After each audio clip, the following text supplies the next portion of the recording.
ओम शांति। 17 अप्रैल 2025 की साकार मुरली है।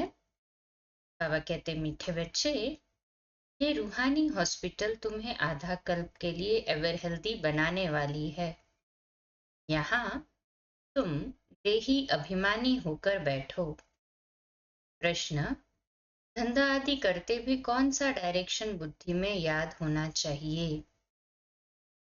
उत्तर, बाप का डायरेक्शन है। तुम किसी साकार व आकार को याद नहीं करो। एक बाप की याद रहे तो विकर्म विनाश हो। इसमें कोई ये नहीं कह सकता कि फुर्सत नहीं। सब कुछ करते भी याद में रह सकते हो, है ना। कोई भी कार्य करते भी बाबा की याद में तो रह ही सकते हैं ना। गए हाँ जी बाबा। ओम शांति। मीठे मीठे रूहानी बच्चों प्रति बाप का गुड मॉर्निंग। गुड मॉर्निंग के बाद बच्चों को कहा जाता है, बाप को याद करो। बुलाते भी है, हे पतित पावन आकर पावन बनाओ। तो बाप पहले पहले ही कहते हैं, रूहानी बाप को याद करो। रूहानी बाप तो सबका एक ही है। फादर को कभी सर्वव्यापी नहीं माना जाता है। तो जितना हो सके बच्चे पहले पहले बाप को याद करो। कोई भी साकार व आकार को याद नहीं करो सिवाय एक बाप के। ये तो बिल्कुल सहज है ना। मनुष्य कहते हैं हम बिजी रहते हैं, फुर्सत नहीं है, परंतु इसमें तो फुर्सत सदैव है। बाप युक्ति बदलाते हैं, ये भी जानते हो बाप को याद करने से ही हमारे पाप भस्म होंगे। मुख्य बात है ये, धंधे आदि की कोई मना नहीं है। वह सब करते हुए सिर्फ बाप को याद करो तो विकर्म विनाश हो। ये तो समझते हैं हम पतित है। साधु संत ऋषि मुनि आदि सब साधना करते हैं। साधना की जाती है भगवान से मिलने की। सो जब तक उनका परिचय न हो तब तक तो मिल नहीं सकते। तुम जानते हो बाप का परिचय दुनिया में कोई को भी नहीं है। देह का परिचय तो सबको है। बड़ी चीज का परिचय झट हो जाता है। आत्मा का परिचय तो जब बाप आए तब समझाए। आत्मा और शरीर दो चीजें हैं। आत्मा एक स्टार है और बहुत सूक्ष्म है। उनको कोई देख नहीं सकते। तो यहाँ जब आकर बैठते हैं तो देही अभिमानी होकर बैठना चाहिए। ये भी एक हॉस्पिटल है ना। आधा कल्प के लिए एवर हेल्दी होने की। आत्मा तो है अविनाशी, कभी विनाश नहीं होती। आत्मा का ही सारा पार्ट है। आत्मा कहती है, मैं कभी विनाश को नहीं पाती हूँ। इतनी सब आत्माएं अविनाशी है, शरीर है विनाशी। अब तुम्हारी बुद्धि में ये बैठा हो कि हम आत्मा अविनाशी है। हम 84 जन्म लेते हैं, ये ड्रामा है। इसमें धर्म स्थापक कौन कौन कब आते हैं, कितने जन्म लेते होंगे, ये तो जानते हो। 84 जन्म जो गाए जाते हैं जरूर किसी एक धर्म के होंगे। सभी के तो हो न सके। सब धर्म इकट्ठे तो आते नहीं। हम दूसरों का हिसाब क्यों बैठ निकाले। जानते हैं फलाने फलाने समय पर धर्म स्थापन करने आते हैं, उसकी फिर वृद्धि होती है। सब सतो प्रधान से तमो प्रधान तो होने ही है। दुनिया जब तमो प्रधान होती है तब फिर बाप आकर सतो प्रधान सतयुग बनाते हैं। अभी तुम बच्चे जानते हो हम भारतवासी ही फिर नई दुनिया में आकर राज्य करेंगे और कोई धर्म नहीं होगा। तुम बच्चों में भी जिनको ऊंच मर्तबा लेना है वह जास्ती याद में रहने का पुरुषार्थ करते और समाचार भी लिखते हैं, बाबा हम इतना समय याद में रहता हूँ। कई तो पूरा समाचार लज्जा के मारे देते नहीं, समझते हैं बाबा क्या कहेंगे, परंतु मालूम तो पड़ता है ना। स्कूल में टीचर स्टूडेंट्स को कहेंगे ना कि तुम अगर पढ़ेंगे नहीं तो फेल हो जाएंगे। लौकिक माँ बाप भी बच्चे की पढ़ाई से समझ जाते हैं।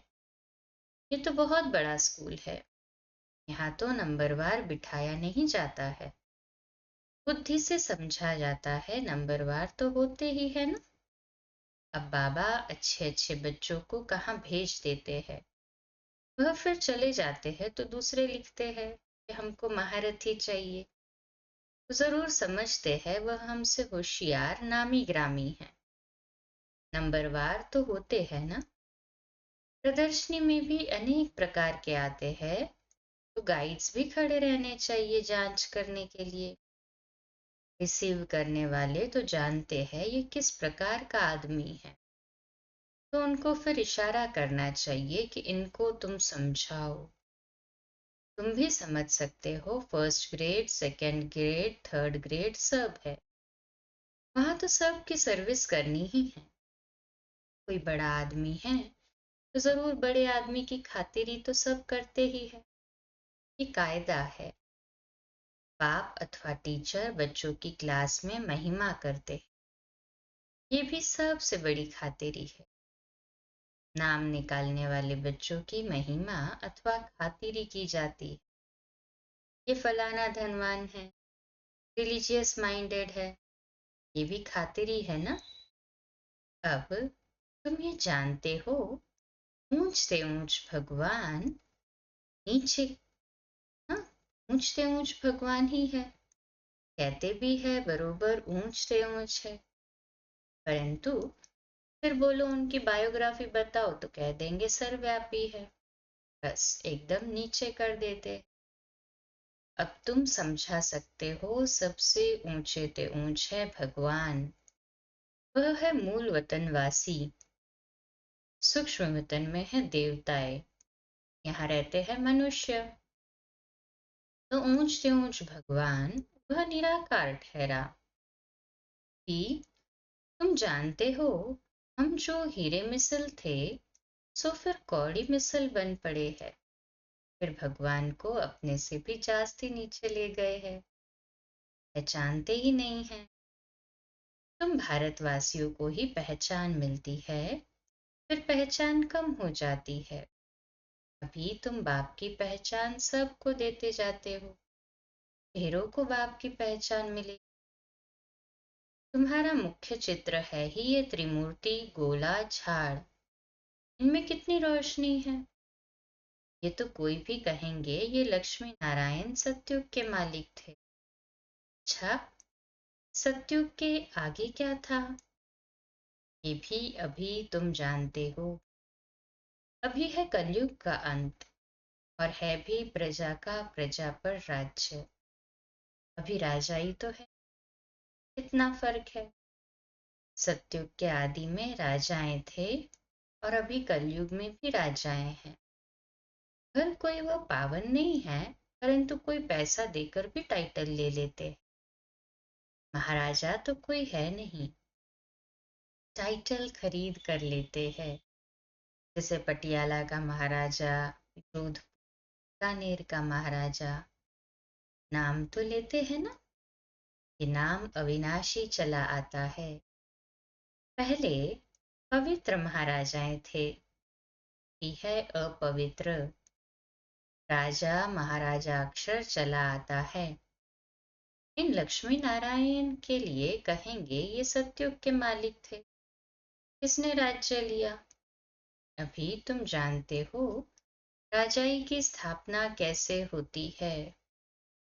बाप कहते हैं मैं तुमको अभी पढ़ाता हूँ 21 जन्मों के लिए, वह तो पढ़कर इसी जन्म में ही बैरिस्टर आदि बनते हैं। तुम अभी पढ़कर भविष्य महाराजा महारानी बनते हो। ड्रामा प्लान अनुसार नई दुनिया की स्थापना हो रही है। अभी है पुरानी दुनिया, वह कितने भी अच्छे अच्छे बड़े महल है, परंतु हीरे जवाहरातों के महल तो बनाने की कोई में ताकत नहीं। सतयुग में ये सब हीरे जवाहरातों के महल बनाते हैं ना, बनाने में कोई देरी थोड़ी ही लगती है। यहाँ भी अर्थक्वेक आदि होती है तो बहुत कारीगर लगा देते हैं, 1-2 वर्ष में सारा शहर खड़ा कर देते हैं। नई दहली बनाने में करके 8-10 वर्ष लगे, परंतु यहाँ के लेबर और वहाँ के लेबर्स में फर्क तो रहता है ना। आजकल तो नई इन्वेंशन भी निकालते रहते हैं। मकान बनाने की साइंस का भी जोर है, सब कुछ तैयार मिलता है, झट फ्लैट तैयार, बहुत जल्दी जल्दी बनते हैं। तो ये सब वहाँ काम में तो आते हैं ना, ये सब साथ चलने हैं। संस्कार तो रहते हैं ना, ये साइंस के संस्कार भी चलेंगे। तो अब बाप बच्चों को समझाते रहते हैं, पावन बनना है तो बाप को याद करो। बाप भी गुड मॉर्निंग कर फिर शिक्षा देते हैं। बच्चे बाप की याद में बैठे हो, चलते फिरते बाप को याद करो, क्योंकि जन्म जन्मांतर का सिर पर बोझा है। सीढ़ी उतरते उतरते 84 जन्म लेते, अभी फिर एक जन्म में चढ़ती कला होती है। जितना बाप को याद करते रहेंगे, ना खुशी भी होगी, ताकत मिलेगी। बहुत बच्चे हैं जिनको आगे नंबर में रखा जाता है, परंतु याद में बिल्कुल रहते नहीं हैं। फल ज्ञान में तीखे है, परंतु याद की यात्रा है नहीं। बाप तो बच्चों की महिमा करते हैं, ये भी नंबर 1 में है, तो जरूर मेहनत भी करते होंगे ना। तुम हमेशा समझो कि शिव बाबा समझाते हैं तो बुद्धियोग वहां लगा रहेगा। ये भी सीखता तो होगा ना, फिर भी कहते हैं बाबा को याद करो। इसको भी समझाने के लिए चित्र है। भगवान कहा ही जाता है निराकार को, वह आकर शरीर धारण करते। एक भगवान के बच्चे सब आत्माएं भाई भाई इस शरीर में विराजमान हैं। सभी अकाल मूर्त है, यह अकाल मूर्त आत्मा का तख्त है। अकाल तख्त और कोई खास चीज नहीं है, ये तख्त है अकाल मूर्त का। भ्रुकुटी के बीच में आत्मा विराजमान होती, इसको कहा जाता है अकाल तख्त। अकाल तख्त अकाल मूर्त का, आत्माएं सब अकाल है, कितनी अति सूक्ष्म है। बाप तो है निराकार, वह अपना तख्त कहाँ से लाए। बाप कहते हैं मेरा भी ये तख्त है, मैं आकर इस तख्त का लोन लेता हूँ। ब्रह्मा के साधारण बूढ़े तन में अकाल तख्त पर आकर बैठता हूँ। अभी तुम जान गए हो, सब आत्माओं का ये तख्त है। मनुष्यों की ही बात की जाती है ना, जानवरों की तो बात नहीं। पहले जो मनुष्य जानवर से भी बदतर हो गए हैं, वह तो सुधरे। कोई जानवर की बात पूछे तो बोलो पहले अपना तो सुधार करो। सत्युग में तो जानवर भी बड़े अच्छे फर्स्ट क्लास होंगे, चिड़ा आदि कुछ भी नहीं हो। किंग के महल में कबूतर आदि का किचड़ा हो तो दंड डाल दे, जरा भी किचड़ा नहीं। वहां बड़ी खबरदारी रहती, पहरे पर रहते हैं, कभी कोई जानवर आदि अंदर घुस न सके। बड़ी सफाई रहती है। लक्ष्मी नारायण के मंदिर में भी कितनी सफाई रहती। शंकर पार्वती के मंदिर में कबूतर भी दिखाते हैं, तो जरूर मंदिर को भी खराब करते होंगे। शास्त्रों में तो बहुत दंत कथाएं होती है ना, कि बाप बच्चों को समझाते हैं। उनमें भी थोड़े हैं जो धारणा कर सकते हैं, बाकी तो कुछ नहीं समझते।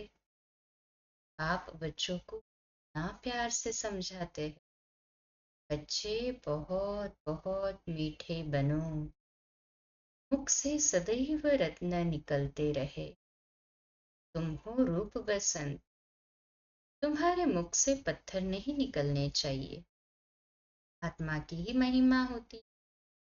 आत्मा कहती है मैं प्रेसिडेंट हूँ, फलाना हूँ, मेरे शरीर का नाम ये है। अच्छा, आत्मा ये किसके बच्चे हैं? एक परमात्मा के। तो जरूर उनसे वर्षा मिलता होगा। तो फिर सर्वव्यापी कैसे हो सकता है? तुम समझते हो हम भी पहले कुछ नहीं जानते, अभी कितनी बुद्धि खुली है। तुम कोई भी मंदिर में जाएंगे, समझेंगे ये तो सब झूठे चित्र है। 10 भुजाओं वाला, हाथी की सूंड वाला कोई चित्र होता है क्या? ये सब है भक्ति मार्ग की सामग्री। वास्तव में भक्ति होनी चाहिए एक शिव बाबा की, जो सबका सदगति दाता है। हमारी बुद्धि में है ये लक्ष्मी नारायण भी 84 जन्म लेते हैं, फिर ऊंचते ऊंच बाप ही आकर सबको सदगति देते हैं। उनसे बड़ा कोई है नहीं। ये ज्ञान की बातें तुम्हारी में भी नंबरवार धारण कर सकते। धारणा नहीं कर सकते तो बाकी क्या काम के रहे। कई तो अंधों की लाठी बनने के बदले अंधे बन जाते। गऊ जो दूध नहीं देती तो उसे पिंजरपुर में रख दे। ये भी ज्ञान का दूध दे सकते। बहुत है जो कुछ पुरुषार्थ नहीं करते, समझते नहीं कि हम कुछ तो किसका कल्याण करें। अपनी तकदीर का ख्याल ही नहीं रहता है, बस जो कुछ मिला सो अच्छा। तो बाप कहेंगे इनकी तकदीर में नहीं। अपनी सदगति करने का पुरुषार्थ तो करना चाहिए ना। कहे हाँ जी बाबा, देही अभिमानी बनना है। बाप कितना ऊंचते ऊंच है, और आते देखो कैसे पतित दुनिया पतित शरीर में। उनको बुलाते ही पतित दुनिया में है। जब रावण बिल्कुल ही भ्रष्ट कर देते हैं, तब बाप आकर श्रेष्ठ बनाते हैं। तो अच्छा पुरुषार्थ करते हैं जो वह राजा रानी बन जाते हैं। जो पुरुषार्थ नहीं करते वह गरीब बन जाते हैं। तकदीर में नहीं है तो तदबीर कर नहीं सकते। कोई तो बहुत अच्छी तकदीर बना लेते हैं। हर एक अपने को देख सकते हैं कि हम क्या सर्विस करते हैं। अच्छा, मीठे मीठे सिखिलते बच्चों प्रति माता पिता बाप दादा का याद प्यार और गुड मॉर्निंग। रूहानी बाप की रूहानी बच्चों को नमस्ते। हम रूहानी बच्चों की रूहानी माता पिता बाप दादा को याद प्यार, गुड मॉर्निंग और नमस्ते। बाबा बाबा, शुक्रिया बाबा। या धारणा के लिए मुख्य सार है, पहली पॉइंट, रूप बसंत बन मुख से सदैव रत्न निकालने हैं। बहुत बहुत मीठा बनना है, कभी भी पत्थर अर्थात कटु वचन नहीं निकालना है। दूसरी पॉइंट, ज्ञान और योग में तीखा बन अपना और दूसरों का कल्याण करना है। अपनी ऊंच तकदीर बनाने का पुरुषार्थ करना है। अंधों की लाठी बनना है। आज का मीठा वरदान, त्रिमूर्ति स्वरूप का तिलक धारण करने वाले संपूर्ण विजयी भव। आज का सुमान है, मैं संपूर्ण विजयी आत्मा हूँ। स्वयं की स्मृति, बाप की स्मृति और ड्रामा के नॉलेज की स्मृति। इन्हीं 3 स्मृतियों में सारे ज्ञान का विस्तार समाया हुआ है। नॉलेज के वृक्ष की ये 3 स्मृतियां हैं। जैसे वृक्ष का पहले बीज होता, उस बीज द्वारा 2 पत्ते निकलते हैं। फिर वृक्ष का विस्तार होता है। ऐसे मुख्य है बीज, बाप की स्मृति, फिर 2 पत्ते अर्थात आत्मा और ड्रामा की सारी नॉलेज। इन 3 स्मृतियों को धारण करने वाले स्मृति भव व संपूर्ण विजयी भव के वरदानी बन जाते। स्लोगन है, प्राप्तियों को सदा सामने रखो तो कमजोरियां सहज समाप्त हो जाएगी। अव्यक्त इशारा कंबाइंड ग्रुप की स्मृति से सदा विजयी बनने का। संगम युग पर ब्रह्मा कुमारी अकेले नहीं हो सकते। सिर्फ बाप के साथ का अनुभव, कंबाइंडपन का अनुभव इमर्ज करो। ऐसे नहीं कि बाप तो है ही मेरा, साथ है ही नहीं। साथ का प्रैक्टिकल अनुभव इमर्ज हो तो ये माया का वार वार नहीं होगा, माया हार खा लेगी। सिर्फ घबराओ नहीं, क्या हो गया, हिम्मत रखो, आपके साथ स्मृति में रखो तो विजय आपका जन्म सिद्ध अधिकार है। अच्छा, कम बोलो, धीरे बोलो, मीठा बोलो, सत्य बोलो, सोच समझकर बोलो। निमित्त भाव, निर्माण भाव, निर्मल वाणी। आज का नया दिन आप सभी को मुबारक हो, मुबारक हो, मुबारक हो। शुभ दिवस। ओम शांति।